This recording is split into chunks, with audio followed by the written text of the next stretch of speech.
तो आज हम पढ़ेंगे एमएससी थर्ड सेमेस्टर का टॉपिक ऑफ न्यूक्लियर फिजिक्स। तो ये जो टॉपिक है it is about Hofstadter experiment to measure the nuclear charge distribution from electron scattering. Means हम एक इलेक्ट्रॉन को स्कैटर करेंगे और with the help of electron जो जिस एंगल पे वो इलेक्ट्रॉन स्कैटर्ड होगा, by measuring that we can easily find out the nuclear charge distribution, या फिर हम न्यूक्लियस की साइज़ पता कर सकते हैं या फिर कितना चार्ज जो है वो डिस्ट्रीब्यूटेड है विद इन द न्यूक्लियस। हम आराम से इन चीज़ों को आइडेंटिफाई कर सकते हैं बाय दिस एक्सपेरिमेंट। तो ये जो एक्सपेरिमेंट है इसको इलेक्ट्रॉन स्कैटरिंग मेथड भी बोला जाता है या फिर इसका नाम है ऑफ हॉफस्टैटर मेथड। तो ये इन दोनों नाम से हमारे क्वेश्चन पेपर में आता है। तो स्टार्ट करने से पहले हम एक बार समझ लेते हैं कि ये एक्सपेरिमेंट हो कैसे रहा है। तो ये इसका पूरा अपैरेटस है। तो इन दिस यहाँ पे हमने इसको फिगर 1 मार्क किया हुआ है और यहाँ पे हमने एक ऐसा ट्यूब सा ले रखा है, ठीक है। और ये यहाँ पे एक लीनियर एक्सेलरेटर यूज़ कर रखा है। अब लीनियर एक्सेलरेटर में बहुत सारे हम यहाँ पे जॉइंट करते हैं, मतलब एक लीनियर चेन बनाते हैं एक्सेलरेटर की, इसीलिए इसका नाम है लीनियर एक्सेलरेटर। अब लीनियर एक्सेलरेटर का वर्किंग ऑलरेडी चैनल पे है तो आप देख सकते हैं। अब यहाँ पे जो हमने लीनियर एक्सेलरेटर किया है तो बेसिकली जो इसका नाम है लीनियर एक्सेलरेटर मीन्स एक्सेलरेट करेगा इलेक्ट्रॉन को, जो इलेक्ट्रॉन का स्पीड होगा उसको एकदम से इंक्रीज़ करेगा। तो जब इलेक्ट्रॉन इस लीनियर एक्सेलरेटर से पास होगा तो उसकी स्पीड इंक्रीज़ होगी। वहीं पे हमने यहाँ पे लगा रखा है कॉलीमेटर लगा रखा है एंड डिफ्लेक्टिंग मैग्नेट, एक बीम स्टॉपर भी लगा रखा है। मीन्स अगर हमको बीम को स्टॉप करना है, जो इलेक्ट्रॉन चार्ज को है हमको इधर आने से रोकना है, तो हमने यहाँ पे बीम स्टॉपर लगा रखा है। जब हमारे पास हाई एक्सेलरेटेड इलेक्ट्रॉन हमको मिल जाएगा, उस हाई एक्सेलरेटेड इलेक्ट्रॉन को हम एक मैग्नेट, जो हमने बोला है यहाँ डिफ्लेक्टिंग मैग्नेट से जो स्ट्रेट जो इलेक्ट्रॉन बीम जाएगी उसको हल्का सा किसी एंगल पे हम डिफ्लेक्ट कर देंगे इस तरफ। अब क्योंकि हमने इसको डिफ्लेक्ट करके नीचे लेकर आए तो यहाँ पे एक स्लिट से हमने इसको पास करवाया। इसका रीज़न था ताकि इसको एक पर्टिकुलर डायरेक्शन हम दे सकें। इलेक्ट्रॉन बीम यहाँ से पास होके जाएगा डिफ्लेक्टिंग मैग्नेट की तरफ। डिफ्लेक्टिंग मैग्नेट से ये पास होके लगेगा हमारे टारगेट पे, जो टारगेट न्यूक्लियस है उस पे जाके या हाई इलेक्ट्रॉन बीम लगेगा। और जब जैसे ही ये इलेक्ट्रॉन जो है टारगेट पे स्ट्राइक करेगा वैसे ही ये इलेक्ट्रॉन किसी पर्टिकुलर एंगल पे स्कैटर्ड हो जाएगा। Actually it is the version of Rutherford experiment. जब हमने रदरफोर्ड का एक्सपेरिमेंट किया था जहाँ हमने अल्फ़ा पार्टिकल लिए थे, वहाँ पे भी हम अल्फ़ा पार्टिकल स्कैटरिंग की मदद से न्यूक्लियस के बारे में हमने स्टडी किया था। सिमिलरली यहाँ पे हमने इलेक्ट्रॉन बीम का हेल्प लिया है to study about the nucleus, about the charge distribution in a nucleus. तो सिमिलरली इसका प्रोसीजर भी एकदम वैसा ही है जो हमने यहाँ पे कंक्रीट शील्डिंग और ये सब ले रखा है।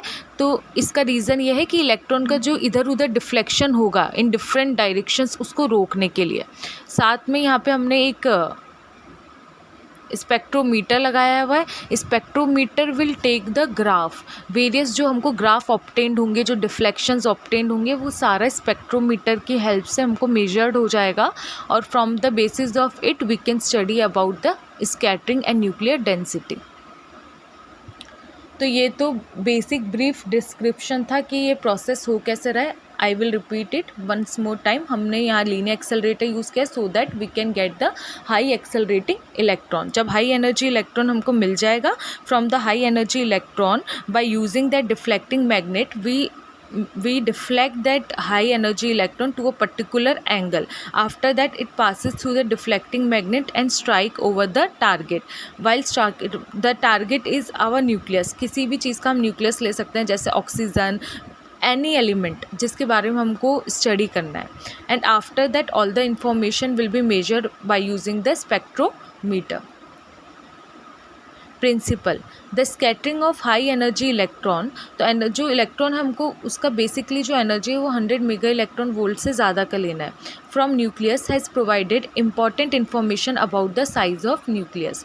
तो जो हमारे पास हाई एनर्जी हम इलेक्ट्रॉन इस एक्सपेरिमेंट में यूज़ करेंगे वो हमको बहुत इंपॉर्टेंट इन्फॉर्मेशन देगा कि अबाउट द न्यूक्लियर साइज जिसके लिए हम एक्सपेरिमेंट कर रहे हैं। The elastic scattering carried out by Hofstadter using the linear accelerator providing electron beam of energy up to 550 mega electron volt.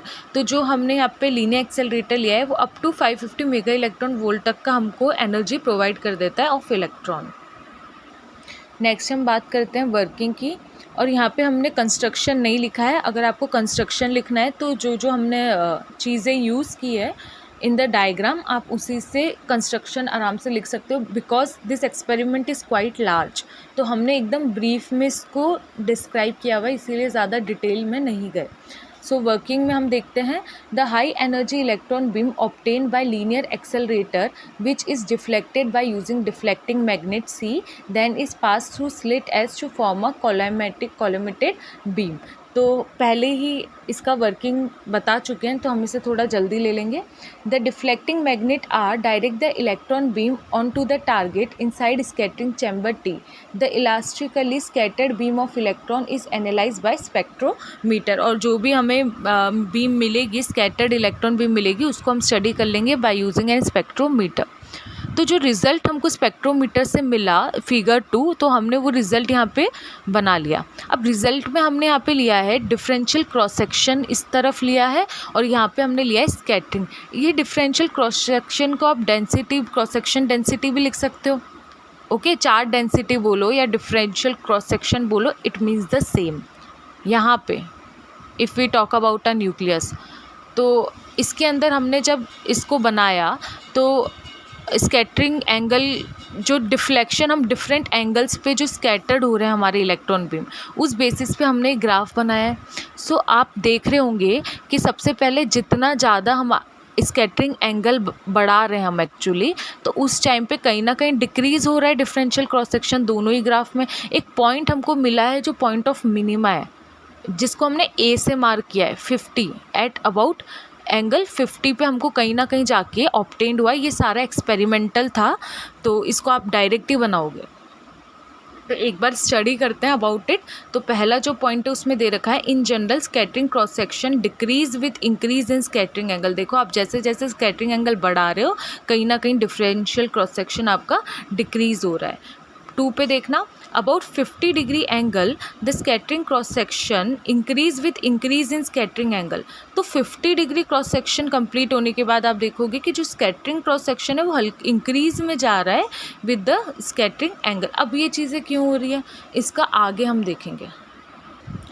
तो उस जो हमारा ग्राफ था उसको हमें एक्सप्लेन भी तो करना है। For explaining this we use the Rutherford scattering formula.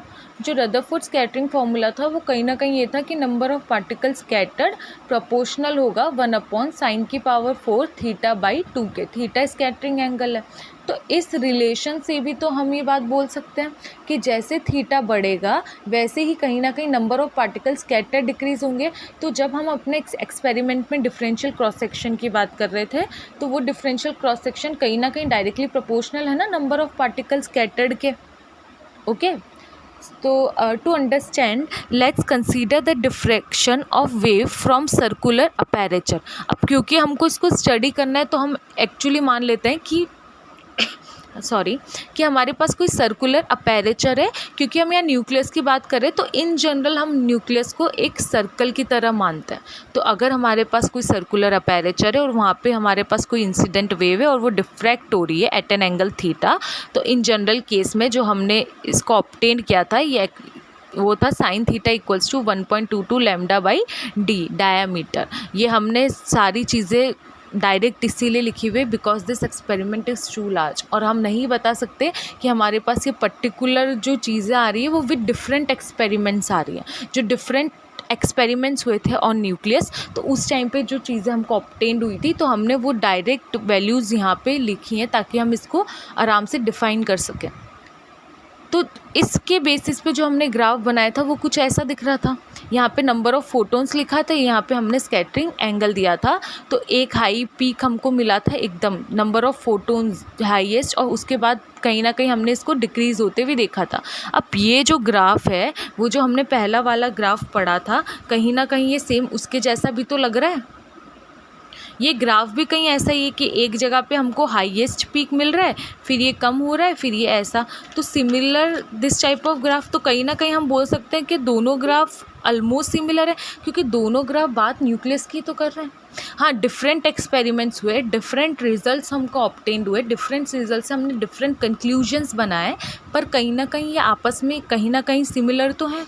तो यहीं से हमने क्या बोल दिया कि द मिनिमा पॉइंट ए जो प्रीवियस फिगर 2 में था इज़ द फर्स्ट मिनिमा, पहला जो मिनिमा है वो है obtain due to scattering of electron from the nucleus. So we get the rough idea about the size of nucleus. यहीं से हम एक रफ आइडिया निकाल सकते हैं अबाउट द साइज़। कैसे निकालेंगे, वहाँ पे 50 डिग्री पे हमने मिनिमा किया था, पर मान लेते हैं कि एंगल ऑलमोस्ट 45 डिग्री के अराउंड है 50 पर ऑलमोस्ट हमने मान लिया।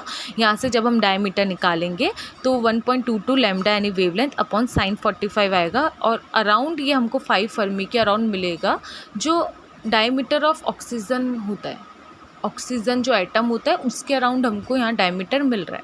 अब बात करेंगे हम ये लैम्डा कहाँ से आया, तो जो हमारे पास रिलेशन होता है एनर्जी वाला E=hc अपॉन लैम्डा।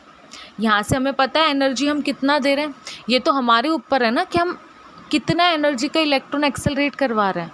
तो क्योंकि हमको जो रिज़ल्ट चाहिए वो एटलीस्ट हमें क्या करना है, हमने जो एक्सपेरिमेंट किया उसको कहीं ना कहीं प्रूफ करना है कि हम सही जा रहे हैं। तो उसके लिए हमको एक फ़िक्स पर्टिकुलर लेना है, तो हमने यहाँ ऑक्सीजन एटम के बारे में ले लिया।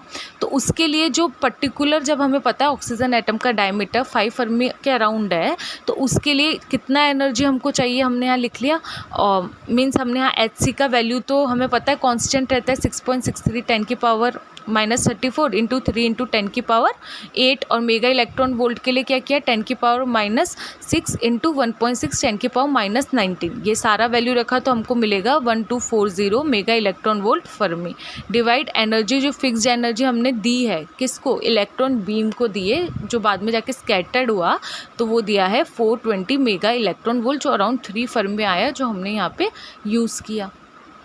और ये सारा एक्सपेरिमेंटल डेटा है टू प्रूव कि हम जिस एक्सपेरिमेंट की बात कर रहे हैं उसका कहीं ना कहीं आगे चल के सबसे रिलेशन हो रहा है और वो एक्सपेरिमेंट राइट है। अभी तो हम क्लासिकल मैकेनिक्स की बात कर रहे थे, तभी तो हमने डायरेक्ट E=hc अपॉन लैम्डा ले लिया था। अब क्वांटम मैकेनिकली अपने इस एक्सपेरिमेंट को प्रूव देते हैं। क्वांटम मैकेनिकली हमने यहाँ न्यूक्लियस लिया है, और जो हमारे पास इलेक्ट्रॉन है जो इस पे न्यूक्लियस पे इंसिडेंट हो रहा है, उस इलेक्ट्रॉन का इनिशियल वेव फंक्शन लेते हैं हम e⁻k.r, फाइनल वेव फंक्शन लेते हैं e⁻k'.r। Let us consider wave associated with initial electron is psi I e⁻k.r and with scattered electron is psi f equals to e⁻k'.r।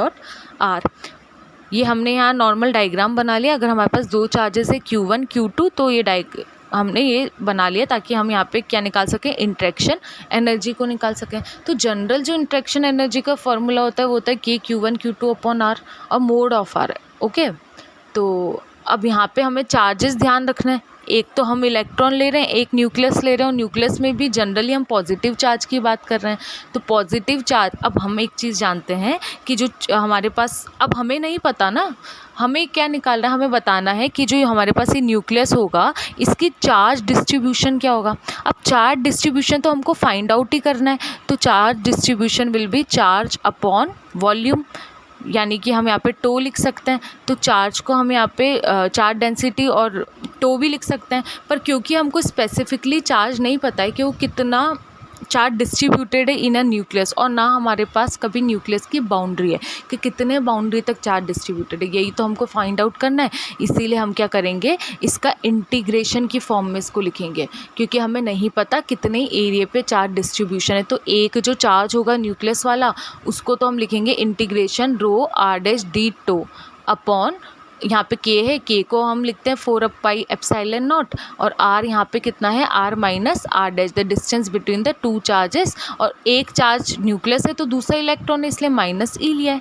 Equation number 1। अब जब भी हम probability density निकालेंगे तो वो कैसा होता है, ब्रा और कैट ऑपरेटर की फॉर्म में हम लिखते हैं।